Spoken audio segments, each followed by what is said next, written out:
Students and their families have told us they came back to campus after Thanksgiving break because it was important for them to be there. But this all happening with the killer on the loose. No suspects known at this time. Senior national correspondent Brian Entin is live for us in Moscow. And Brian, we did ask viewers to send in questions. A lot of them are asking about that statement we just got from police about your interview yesterday with the prosecutor. So we want to get to some of them now. First question, was it mentioned that there was a blood trail in or out of the house?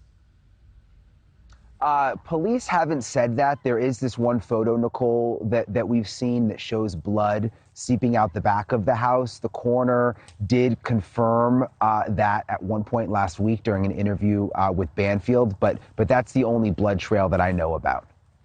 All right, and regarding this vigil, Brian, viewers want to know, is the media allowed, and has anyone agreed to speak with you yet? Yeah, we are allowed in the vigil.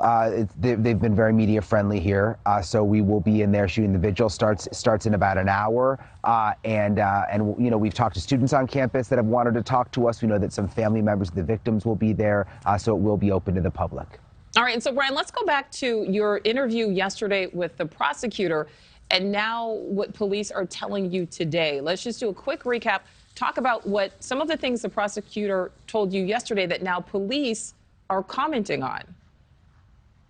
Yeah, this is interesting. Two things that came out yesterday from my interview with the prosecutor. First of all, we asked him what they meant by the word targeted in terms of the murders, and he said it was not a specific victim that was targeted, but it was the residents in general that was targeted. We also asked him whether drugs were involved, and he said, not to my knowledge. I asked him that even a follow-up, you know, was it a drug deal or something? And he said, no, not to my knowledge. And what's interesting is police released this statement that's really confusing. Just kind of read part of it today. They said, regarding the interview with the prosecutor, we feel his responses were messaged to support the implication that new information had been released, specifically generalized statements regarding the potential of targeted victims and the involvement of drugs. This is the part I don't get. Were redefined into an affirmative answer. What I can tell you, Nichole, we didn't redefine anything.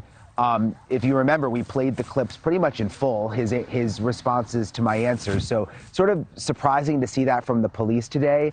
It seems like they're sort of trying to walk back what the prosecutor said yesterday. You know, and Brian, that was really interesting because I know I certainly had questions after we heard from the prosecutor. We only have about 10 seconds left. We know these families of the victims have gone through so much tragedy. Any idea if any of the family members will be there tonight?